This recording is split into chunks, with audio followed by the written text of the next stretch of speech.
News 14 বাংলার digital মিডিয়ার পক্ষ থেকে জানাই দর্শক স্বাগত। আজ শুরু করছি সজাগতা সহজভাবে। তো দর্শক, সংখ্যালঘু মানুষ, যারা সংখ্যালঘু সম্প্রদায়ের মানুষরা, তারা সত্যিকারের পরিবর্তন চায়। টিএমসির বিরুদ্ধে ক্ষোভ উগরে দিলেন সাধারণ মানুষ। তো বিষয়টা হচ্ছে এমনই যে এতদিন আমরা শুনে আসছিলাম যে সংখ্যালঘু সম্প্রদায়ের মানুষরা, তারা বিজেপি যুযুধান থেকে বাঁচতে তৃণমূল কংগ্রেসকে বিশ্বাস এবং ভরসা করেছিল। এখন দেখছি সংখ্যালঘু সম্প্রদায়ের পরিবর্তন চাইছেন এবং তৃণমূল কংগ্রেসের বিরুদ্ধে তারা ক্ষোভ উগরে দিলেন।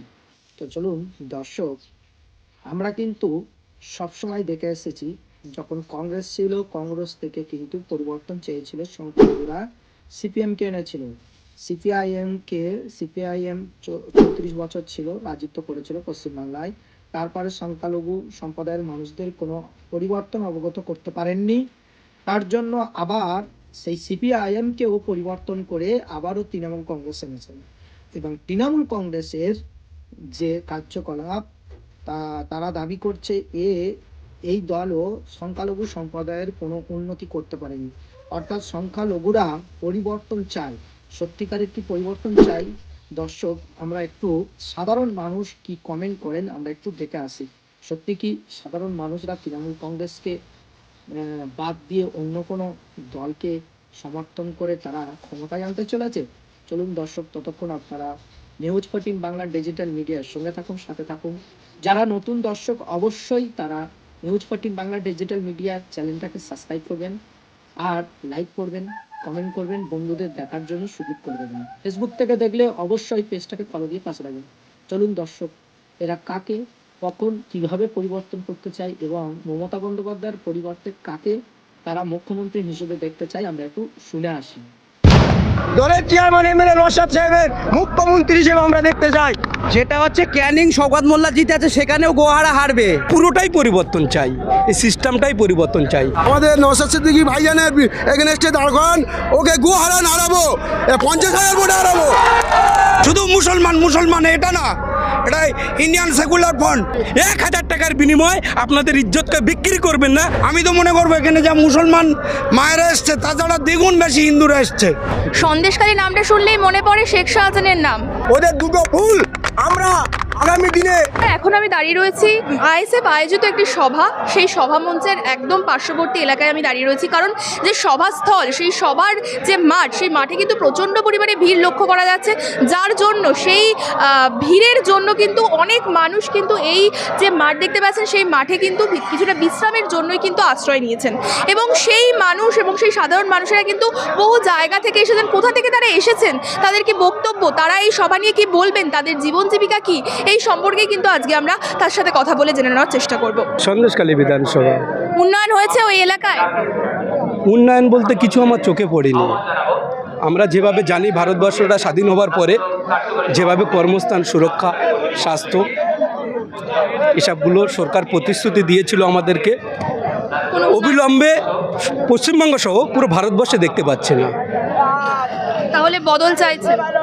বদল পুরোটাই পরিবর্তন চাই, এই সিস্টেমটাই পরিবর্তন চাই। আমরা এসেছি দেগঙ্গা বিধানসভা, বেড়াচাপা। এইখানে আসার উদ্দেশ্যটা কি? এখানে উদ্দেশ্য হচ্ছে আগামী আমাদের 2026-এ আইএসএফের নির্বাচন হবে, আমরা জয়ী হব, এই আশা নিয়ে আসছি। কোথা থেকে এসেছেন? আর অশোকনগর থেকে এসেছি। অশোকনগর থেকে এসেছেন। আইএসএফ করেন? হ্যাঁ, এসব করি। মানে কি করেন, আপনার পেশা কি? জন মজুর করি। দিনমজুরি? দিনমজুরিতে কেমন কি ইনকাম হয়? ইনকাম মানে শারীরিক মানে খুব সীমিত আর কি, কোনো রকম চলে যায় আর কি। তারপরে এই যে আইএসএফ করছেন, এই আইএসএফ করছেন মানে এতে কোনো লাভ হয় আর কি? লাভ মানুষের পাশে দাঁড়ানো, এটাই আমাদের কর্তব্য। না, কোনো উন্নয়ন পাইনি না, আমরা কোনো সহযোগিতা পাই না, ওরা নিজেরাই করে। কারণ আমরা সমর্থ করি আর সমর্থ করি বিনা স্বার্থে করি আমরা। দলটা ভালো উদ্দেশ্যে। আইএসএফ 2026-এ মোটামুটি এবার যা রেজাল্ট দেখতে পাচ্ছি, আমাদের মানে 10টা এমএলএ এবারে টার্গেট। আমাদের বড় ভাইজান আব্বাস সিদ্দিকী ভাইজানের অর্ডার যে এবারে আমাদের যে বিঘে মানুষ সাড়া দিচ্ছে, তা দ্বারা বোঝা যাচ্ছে আমাদের 10টা এমএলএ বার করব। কি মনে হয় নওশাদ সিদ্দিকী এবার কটা আসনে জিততে পারে? আরে কটা আসন মানে পশ্চিমবাংলায় টোটাল বামফ্রন্ট, যদি আমাদের যে এখন জোটের অ্যালাউন্সের বিষয় রয়েছে সেটা আমাদের উচ্চতর নেতারা বলবেন, সেটা বুঝবেন। আমরা যে জায়গায় সিট দেব আমাদের পার্টির সিদ্ধান্ত অনুযায়ী আমরা সব জায়গায় জিতবো। কারণ যদি সুস্থভাবে ভোট করানো হয়, আমি নির্বাচন কমিশনারের কাছে আবেদন করব এই তৃণমূল গুন্ডা বাহিনীদের যাতে পকেটের মধ্যে ভরে দেবো জেলের মধ্যে। কারণ আজকের যে সাধারণভাবে মিটিংটায় আসছে মানুষ অনেক জায়গায় আটকে দিচ্ছে, আপনারা সাংবাদিক আপনারা বুঝছেন যে এইভাবে আজকের আমাদের নাঙ্গলপোতায় একটা আমাদের গাড়ির ওপরে হামলা করেছে তৃণমূল দুষ্কৃতীরা। আজকের চিন্তা করুন কি পরিস্থিতি। সন্দেশখালী নামটা শুনলেই মনে পড়ে শেখ শাহজাহানের নাম, তো তার বিরুদ্ধে তো ভুরি ভুরি অভিযোগ, কি বলবেন এই নিয়ে? ওনার বিষয়ে বেশি কিছু বলতে চাই না, কেননা উনি রাজনীতিতে জননেতাতে বিশ্বাস করতো না, উনি রাজনেতাতে বিশ্বাস করত। উনি যদি জননেতাতে বিশ্বাস করতেন, জননেতা হবার চেষ্টা করতেন, এ দিন ওনাকে দেখতে হতো না। উনি নিশ্চয়ই রাজনেতাতে পরিবর্তন হয়েছিলেন, তাই আজ ওনার অর্থাৎ কপালে নিজের সুবিধার জন্য তিনি কাজ করে, জনগণের জন্য কাজ করে না। আসলে শুধু উনিই নয়, পশ্চিমবাংলায় যা দেখতে পাচ্ছি যতগুলো রাজনৈতিক বড় বড় লিডার্স আছে, আসলে এরা জনগণের উন্নয়নের জন্য আসেনি, কর্মস্থানের জন্য আসেনি, শিক্ষা এবং স্বাস্থ্যের জন্য আসেনি। এরা এসছে একটাই লক্ষ্য, এদের অর্থলোভী এবং সত্তালোভী, এই ছাড়া এদের কাছে কিছুই নয়। কেননা আমি মনে করি যে নেতার এলাকায় একটা মানুষকে মেরে ভোট নেবার জন্য একটা মানুষকে মারতে পারে, তার ঘরদোর ভাঙতে পারে, তাকে খুন করতে পারে, সে কোনোদিন জননেতা হতে পারে না। সে একজন ইহুদিবাদী হতে পারে, দেশদ্রোহী হতে পারে, এই ছাড়ার অন্য কিছুই হতে পারে না। যেটা হচ্ছে ক্যানিং শওকত মোল্লা জিতে আছে, সেখানেও গোহারা হারবে, ওনার কথার কোনো মূল্য নেই। অভিষেকে ও ভুলভাল বকছে, আর ওনার পিসি খুব তাড়াতাড়ি মাথার সিট খারাপ হয়ে যাবে, মুখ্যমন্ত্রী মাথার প্রবলেম এসে যাবে। এই আজকের যে সভাটা হচ্ছে, এই লোক দেখে রাস্তাঘাট যা জাম, ট্রাফিক যা দেখেছে আজকে, মোটামুটি এমনি মমতা ব্যানার্জি আজ থেকেই ভুল বকা স্টার্ট। আমরা অভিষেককে আমাদের নওশাদ সিদ্দিকী ভাইজানের এগেনস্টে দাঁড় করান, ওকে গুহারান হারাবো, 50,000 ভোটে হারাবো। শুধু মুসলমান মুসলমান এটা না, এটা ইন্ডিয়ান সেকুলার ফ্রন্ট আইএসএফ। এই সেকুলার ফ্রন্টে আপনারা দেখছেন কত হিন্দু মা বোনেরা এসেছে। আমি তো মনে করবো এখানে যা মুসলমান মায়েরা এসছে তাছাড়া দ্বিগুণ বেশি হিন্দুরা এসছে। এটা মুসলমানদের পার্টি না, এটা ভারতকে বাঁচাবার পার্টি। পশ্চিমবাংলা শেষ হয়ে যাচ্ছে, ভারত শেষ হয়ে যাচ্ছে, এইটা বাঁচাবার পার্টি। আজকের আমি যুব সমাজ, এখানে দেখবেন যত এসে যুব সমাজ, আজকে যাদের চাকরি নেই, কাজ নেই, কিচ্ছু নেই, সব চুরি করে খাচ্ছে কয়েকটা গুন্ডা মস্তান। এর বিরুদ্ধে আজকের আমাদের অধিকার সমাবেশ। আমরা এসেছি হারোয়া।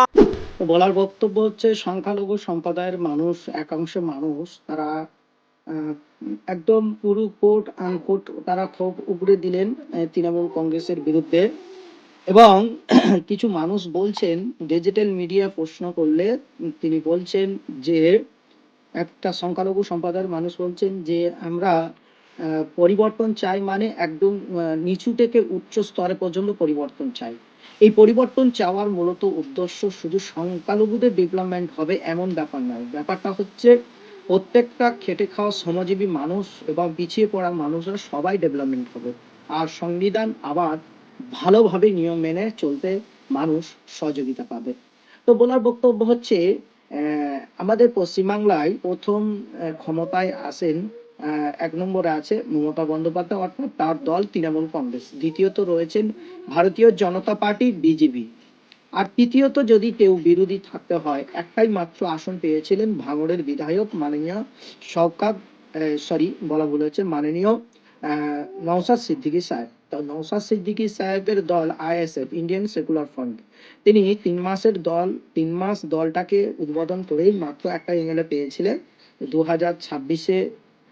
তারপরে তিনি 5 বছরের মধ্যে তার দল তখন শিশু ছিল, আর তার শাখা সংগঠন এবং তার দলের নেতাকর্মীদের মুখের ভাষা কথাবার্তা অনুযায়ী শোনা যাচ্ছে তার দল এখন পায়ে হেঁটে হেঁটে তারা এখন সাবাল্যক হয়ে গেছে। দর্শক, তারা এখন 294টা সিটের মধ্যে তারা চ্যালেঞ্জ ছুটছেন এবং কোট আনকোট তারা বলে দিলেন যে বারুইপুরে অভিষেক বন্দ্যোপাধ্যায় এসে বলেছিলেন যে 31টা সিট আমার লাগবে, তার মধ্যে ভাঙরটা অবশ্যই চাই।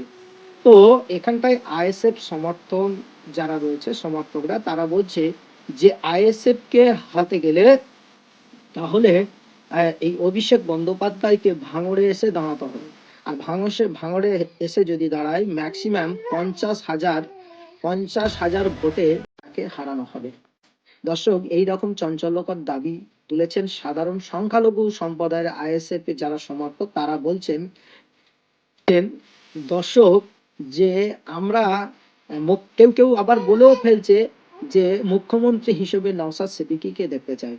এদিকে তৃণমূল কংগ্রেস ছাড়া, বিজেপি ছাড়া যে কটা দল রয়েছে, সিপিআইএম, ফরওয়ার্ড ব্লক এবং সিপিএম এর যারা শাখা সংগঠন তারা যে রয়েছে, তাদের আর কংগ্রেস রয়েছেন, আবার একটা নতুন দল হুমায়ুন কবিরের দল, যে ইউপি জনতা উন্নয়ন পার্টি। তো এই সমস্ত পার্টিগুলো নিয়ে মহাজোট হতে চলেছে, সেই রকম একটা আভাস পাওয়া যাচ্ছে। তবে কি 2026-এ ত্রিমুখী লড়াই হতে চলেছে বিজেপি, তৃণমূল এবং মহাজোট। এই ত্রিমুখী লড়াই ভোট বিশ্লেষকদের মতেই বলছেন যে এসআইআর হবার পরে একটা মোটা অংশে মতুয়াদের ভোট বাদ যাচ্ছে। যে মতুয়া গড়ে বিজেপির একটা, দুটো, তিনটে এমপি জিতে বসে আছে, 3-7-21টা এমএলএ, 3-7-21টাই এমএলএ, 77টাই এমএলএ জিতে আছে বিজেপি। সেই বিজেপির ভোটটা টোটাল মহাশক্তি মহাজোট টোটালটাই পাবেন দাবি করছেন সাধারণ সংখ্যালঘু মুসলিম আশ্রিত এলাকার মানুষগুলোই বলছেন। এবং মতুয়ারা আর বিজেপিকে ভরসা করতে পারছেন না। অনেক জায়গায় দেখা যাচ্ছে যে মতুয়ারা আইএসএফ এ জয়েন করছেন এবং আইএসএফ এর সংগঠন প্রতিটা জেলায় জেলায় ছেয়ে গেছে। তবে কি তৃণমূল কংগ্রেস 214টা সিট পেয়ে যে মুখ্যমন্ত্রী হলেন, আবার কি তিনি মুখ্যমন্ত্রী 214টা সংখ্যাগরিষ্ঠ নিয়ে কি আবার হতে পারবে? কিন্তু সাধারণ মানুষের সঙ্গে আমরা যখন জিজ্ঞাসা করছি, সাধারণ মানুষ বলছেন যে আমরা পরিবর্তন চাইছি। যেমন বিজেপির সাম্প্রদায়িক উস্কানি, যেমন তাদেরকে ভোট দেব না, তেমন সাম্প্রদায়িক উস্কানি, যেমন বিজেপি সাম্প্রদায়িক উস্কানিতে দল করছেন, তেমন তাদেরকে যেমন ভোট দেবো না, তেমন বিজেপির হাত শক্ত করার জন্য তৃণমূল কংগ্রেস তাকে সহযোগিতা করে দিচ্ছেন। কারণ বিজেপি যেই অ্যাঙ্গেলে খেলছেন মন্দির মসজিদ নিয়ে, সেইভাবে মমতা বন্দ্যোপাধ্যায়ও এখন মন্দির করা নিয়ে ব্যস্ত। অথচ সংখ্যালঘু সম্প্রদায়ের ভোট নিয়ে মমতা বন্দ্যোপাধ্যায় মুখ্যমন্ত্রী। এইরকম একটা চাঞ্চল্যকর দাবি, সংখ্যালঘুরা পরিবর্তন চাই, টিএমসির বিরুদ্ধে ক্ষোভ উগড়ে দিলেন সাধারণ মানুষ। তো বলার বক্তব্য দর্শক, যদি এই হয় ভোটের অঙ্ক, তাহলে কিন্তু তৃণমূল কংগ্রেসেরও জেতাটা একটু কঠিন হয়ে দাঁড়াবে। তাহলে কিন্তু ভোট এলোমেলো হয়ে যাবে। 77টা সিট ভবিষ্যৎ ভোট বিশ্লেষকরা বলছে বিজেপি 77টা সিটের মধ্যে হয়তো 5টা থেকে 7টা জিততে পারে পশ্চিমবাংলা এসআইআর হবার পরে 2026-এর বিধানসভায়। আর সংখ্যালঘু সম্প্রদায়ের ভোট যদি এক কাট্টা হয়ে যায়, মহাজোটে ভোট দেয়, তাহলে কিন্তু তৃণমূল কংগ্রেস 214টা যে একাগনিষ্ঠভাবে মুখ্যমন্ত্রী হয়েছে সেটাও পারবে না। তাহলে হিসেবে দেখা যাচ্ছে 125টা বা 22টা সিট কিন্তু এই মহাশক্তি অর্থাৎ সংযুক্ত মোর্চা তহবিলের দিকে যাচ্ছে, এই রকম আভাস কিন্তু পাওয়া যাচ্ছে। এবার সাধারণ মানুষ এই এসআইআর আর সাম্প্রদায়িক উস্কানি এবং মন্দির করা নিয়ে সংখ্যালঘু সম্প্রদায়ের মানুষরা কোন দিকে ভোট ব্যাংক হিসেবে যায়, সেই দিকেই মুখ্যমন্ত্রী গড়বেন।